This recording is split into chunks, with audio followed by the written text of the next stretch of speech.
जैसे ही गोविंद दास जी पद गाते थे, गोसाई जी श्रृंगार करते थे ठाकुर जी का, गोविंद दास जी पीछे खड़े खड़े पद गाते थे। तो जैसे ही गोसाई जी श्रृंगार करते करते थोड़ा श्रृंगार लेने के लिए नेक दूर जाते, ठाकुर जी ऐसे खड़े खड़े नीचे से एक मोती उठाते, मोती उठा के ये मारते टक के गोविंद दास के सिर पे। और जैसे ही गोविंद दास के सिर पे लगती, गोविंद दास कहते माने ना तारी की तो बताऊं, रुक जा। जैसे ही वो मोती लेकर के वापस गोविंद दास मारते, तब तक गोसाई जी वापस आ जाते। और गोसाई जी के आते ही वो मोती ठाकुर जी की जगह गोसाई जी में जाके लग जाता। गोसाई जी कहते हे गोविंदा, तू ठाकुर जी को मोती मार रहा है? गोविंद दास बोले मेरो माथो देखियो, ये गुम्माटो फूल को ये आपके लाला ने मारो मोए। आपको लाला ऊधम मचावे वो ना दिखाई दे आपको, और मैं नेक कछु कह दूं सो मुंह पे चिल्ला रहे हो, मुंह पे बरस रहे हो, या समझा लो बहुत ऊधम मचावे ये। ऐसी लीला करते हो। गोसाई जी के नेत्रों में आंसू आ जाते, बोले गोविंदा तू कितना भाग्यशाली, तेरे संग ठाकुर जी लीला करें। गोविंद दास के साथ ऐसी ऐसी लीला करते महाराज। तो दोपहर के समय जैसे ही मंदिर बंद होते, ठाकुर जी महाराज फेंटा कस के आ जाते, ए गोविंदा चल खेल में चल रहे हैं। ठाकुर जी गोविंद दास के संग खेलने जाते। एक दिन ठाकुर जी बोले गोविंदा तू घोड़ा बन जा, मैं तेरे ऊपर बैठ के डोलूंगा। गोविंद दास जी घोड़ा बन गए। घोड़ा बन के ठाकुर जी ऊपर बैठ गए, और गोविंद दास की दो पौनी बना दी ऐसी, और दो पौनी इनको ऐसे पकड़ पकड़ के ठाकुर जी चला रहे हैं। और ठाकुर जी तो खेले भैया, कछु भी कर सकें।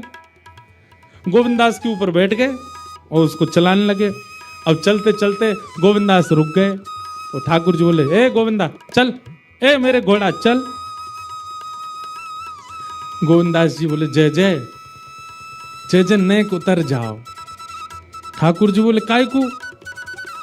गोविंद दास जी बोले लघु शंका लगी है, नेक मुझे जानो है, नेक उतर जाओ। ठाकुर जी बोले ऐसी बात कर रहे हो गोविंदा हैं?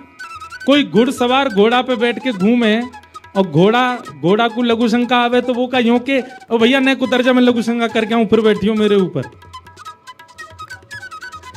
गोविंद दास जी बोले तो कहा आज्ञा? बोले आज्ञा वो ये जो कह रहा हूं, जैसे घोड़ा बिना आज्ञा लिए अपने व्यक्ति को ऊपर बैठा के सब काम कर ले, वैसे तू कर ले।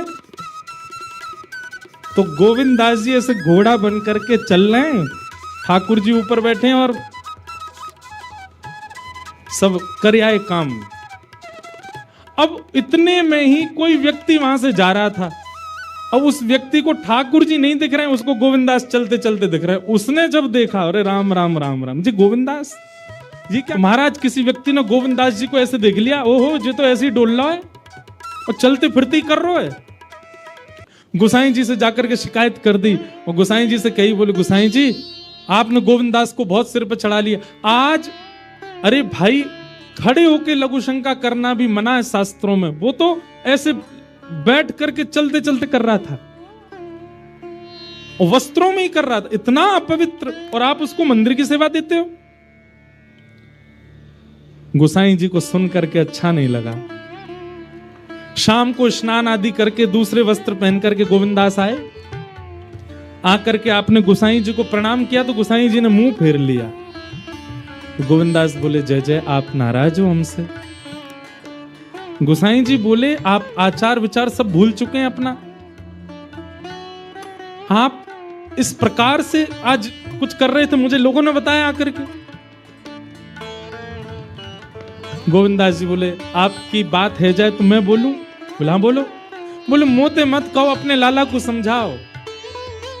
जय हट करके बैठे, जय जिद करे, कहा करूं, कहां तक समझाऊं जाकू मैं? आज मुंह को घोड़ा बना लियो, और घोड़ा बना के मेरे दो पौनी बना के ऐसे ऐसे चला रहे मुंह। तब मैंने इनसे कही जय जय को उतर जाओ, मैंने लघु शंका कर आऊं, स्नान कर आऊं, फिर बैठ जाइयो। तो मुझे बोले घोड़ा कभी आज्ञा ले, तू तो मेरा घोड़ा है, ऐसी कर ले।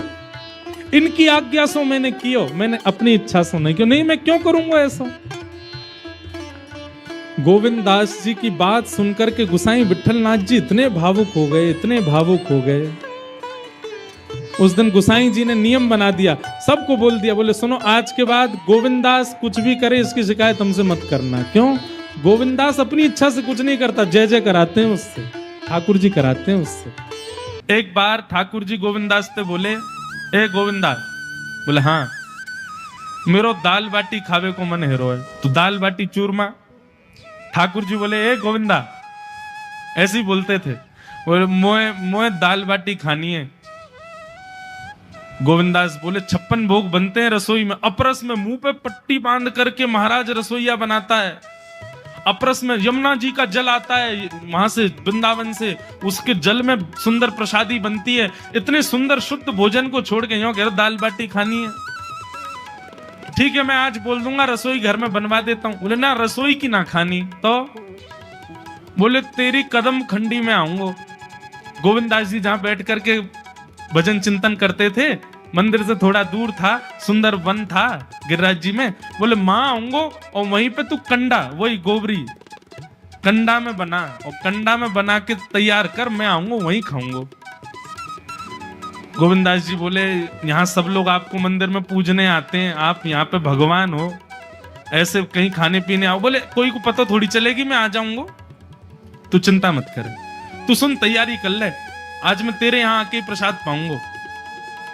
गोविंदास जी चुपचाप मंदिर से भाग गए, किसी को बताया नहीं। किसी को पता थोड़ी कि ठाकुर जी ऐसे बाहर भी चले जाते हैं, सबको लगे अंदर ही रहते हैं ये। गोविंदास जी दौड़ करके गए, बढ़िया कंडा में बढ़िया उपले उपले लगा करके महाराज बाटी बनाई, दाल चढ़ा दी, सुंदर ठाकुर जी आएंगे पाने। एक पंथ दो काज, ठाकुर जी को दो लीलाएं एक साथ करनी थी। एक तो गोविंद दास के संग सुख लेना है, और एक झाड़ू लगाने वाला गिरिराज जी की तलेटी में झाड़ू लगाता था, उसको मंदिर में प्रवेश नहीं करने देते थे लोग। तो वो बेचारा बाहर खड़ा खड़ा ही दर्शनार्थियों से पूछता था कि ठाकुर जी दिख कैसे रहे, मुझे ये बता दो। दर्शनार्थी आकर के बताते थे नीली ठाकुर जी ने बाघा पहना है, गले में मोतियों की माला है, मकराकृत कुंडल है, ऐसा टिपारा ठाकुर जी के सिर पर रखा है, और ऐसा ठाकुर जी का श्रृंगार है। तो वो बाहर खड़ा खड़ा नेत्र बंद करके सुन सुन करके ही अपने चित्त में एक झांकी बना लेता था, और मन में सोचता था ऐसे दिख रहे होंगे ठाकुर जी। पर रोज प्रार्थना करता था, नाथ मुझे लगता है इस जन्म में तो आप मुझे कभी नहीं दिखोगे, भगवान इस जन्म में तो मैं आपके योग्य नहीं हूं, पर मेरे पर बस इतनी कृपा कर दो कि अगला जन्म मुझे दीजिएगा, तो कुछ नहीं तो चेंटी बना देना, तो चेंटी बन करके मैं आपके 56 भोग में ही आ जाऊंगा, भीतर आके आपका दर्शन कर लूंगा, लेकिन मुझ पर अनुग्रह कर देना। ठाकुर जी उसके इस भाव से इतने रीझ गए। गोविंद दास को बोला था कि दाल बाटी खाने आएंगे, अब मंदिर बंद करके सब तो चले गए वहां से, सब लोग भोजनालय में भोजन प्रसाद पाने लगे। ठाकुर जी मंदिर से निकले अचक करके बाहर, गिरिराज पर्वत के ऊपर विराजते थे। जैसे ही बाहर निकल करके आए तो गिरिराज पर्वत के नीचे ही वही झाड़ू लगाने वाला नेत्रों से आंसू बह रहे थे, ठाकुर जी का चिंतन कर रहा था। आज ठाकुर जी ऐसे दिख रहे हैं, सिर पर चांदी का मुकुट पहना है, ठाकुर जी ने आज गुलाब का इत्र लगाया है, ठाकुर जी के ऐसे ऐसे मकराकृत ठाकुर जी के कटाक्ष, वो सब चिंतन कर रहा था। ठाकुर जी नीचे उतर करके जाने लगे, इतने में ठाकुर जी ने लीला करी और जोर जोर से ठाकुर जी चिल्लाने लगे, अरे जल्दी ते आइयो, देखियो मेरे पाम में कांटो लग गयो, अरे जल्दी ते कोई आओ या कांटे को निकारो, मुझको तो बहुत दर्द है रो है, अरे भैया जल्दी आओ जल्दी आओ। अब ये स्वर जैसे ही सुना उस झाड़ू लगाने वाले ने, उसके नेत्र खुल गए। उसने देखा, बोले कि ये स्वर कहां से आ रहा है। उसने जैसे ही नेत्र उठा करके ऊपर देखा, तियों की माला पहनी है, मकराकृत कुंडल पहना है, चांदी का मुकुट चमक रहा है मस्तिष्क पर, ठाकुर जी के केश घुंघराले लहरा रहे हैं, और ठाकुर जी अपनो एक पाम हाथ में पकड़ करके और एक पैर पर लंगड़ी जैसे खेलते हैं, ऐसे ठाकुर जी कूद रहे हैं यहां से वहां। नीचे से झाड़ू लगाने वाले ने कहा, अरे ऐसा पुरुष तो मैंने जीवन में कभी नहीं देखा, ये कैसा पुरुष है। नीचे से ही ठाकुर जी को देखने लगा। अब स्वरूप उसको पता था, तो उसने कही ये जरूर ठाकुर जी होंगे, वहीं से प्रणाम करें। ठाकुर जी बोले प्रणाम कर रहा हूं, दारी के जल्दी ऊपर आ, कांटो लगो मेरे पम में, या को निकार। बोलने लगा, बोले मैं ऊपर नहीं आ सकता, गुसाई जी मारेंगे, सब लोग डांटेंगे मुझे। अरे नहीं गुसाई जी ऐसा कुछ ना के, ये सब तो बाहर के लोगों ने नियम बना दिए, मैं तो सबसे मिलूं, तू आ जा जल्दी ऊपर। जैसे ही ऊपर गया, ज्यों-ज्यों ठाकुर जी के समीप जाए त्यों-त्यों उसके नेत्र सजल होते जाएं। ठाकुर जी के बिल्कुल समीप पहुंच गया भगवान बोले देख काई को रो भैया, जल्दी कर, मेरे पाम में कांटो लगो या को निकार। जिन चरण कमलों के स्पर्श के लिए सदा लक्ष्मी लालायित रहती है, ठाकुर जी ने उसकी गोद में अनायास अपने चरण रख दिए। बोले जल्दी कांटो निकार, कांटो लग गो मेरे पाम में। अब वो ठाकुर जी के सुंदर तलवों को अपने हाथ से ऐसे देख रहा है, ढूंढ रहा है कहाँ कांटा लगा है, कहीं उसको कांटा मिल गया। अब इतने कोमल चरण ठाकुर जी के, उसके नेत्रों से आंसू भी गिरते जा रहे हैं, भाव विह्वल होता जा रहा है। मेरे सौभाग्य की सराहना, ठाकुर जी के इतने समीप। कांटा निकालने के लिए बार बार अपने अंगूठे से खींचे, लेकिन कांटा नहीं निकले। ठाकुर जी बोले अरे जे हाथ पे ना निकलेगो। उसने पूछा कैसे निकलेगा?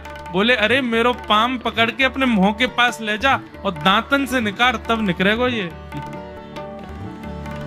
आहा, कितनी कृपा की ठाकुर। कृपा की न होती जो आदत तुम्हारी, तो सुनी ही रहती अदालत तुम्हारी। जो दीनों के दिल में जगह तुम न पाते, तो किस दिल में होती हिफाजत तुम्हारी। कृपा की न होती जो आदत तुम्हारी, तो सुनी ही रहती अदालत तुम्हारी।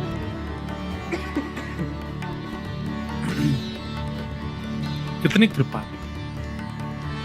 उसने कांटा निकाला मुख से। ठाकुर जी बोले अब चल, मुंह से चलो ना जा रहो। गोविंद दास ने अपनी कदम खंडी में दाल बाटी बनाई है, मुंह ले चल वहां पे। बोला कैसे लेके चलूं? बोले तेरे कंधान पे बैठ जाऊंगा मैं। और ठाकुर जी ने अपने दोनों पांव ऐसे लटका लिए उसके यहाँ पे और सिर पकड़ करके उसके ऊपर ही बैठ गए। बोले चल ले चल मुझको। वो तो महाराज बेहोशी सी हो रही है, उसको विश्वास ही नहीं हो रहा ठाकुर जी मेरे संग इतनी बड़ी लीला कर रहे हैं।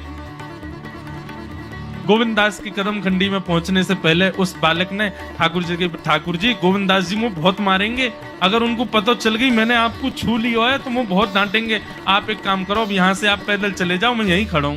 ठाकुर जी बोले यहीं खड़ो रही हो, तेरे काजी दाल बाटी लेके आऊंगा मैं। ठाकुर जी पहुंच गए गोविंद दास के पास। आहा, जो ठाकुर जी अचल दिखते हैं सबको मंदिर में, वो सचल दिखते हैं गोविंद दास को। कितनी बड़ी कृपा। गोविंद दास के यहाँ ठाकुर जी पहुंच गए और पहुंच करके ठाकुर जी बोले चल गोविंदा जल्दी खवा, मुझको तो बहुत जोर की भूख लगी है। गोविंद दास बोले हाँ हाँ विराजो।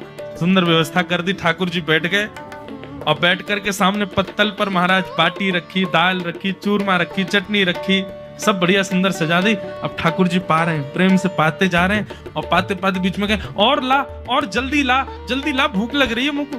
गोविंदास बोले पहले इनको तो खा लो। अरे ना तू जाने ना है मंदिर में मेरो भूख कैसे लगे?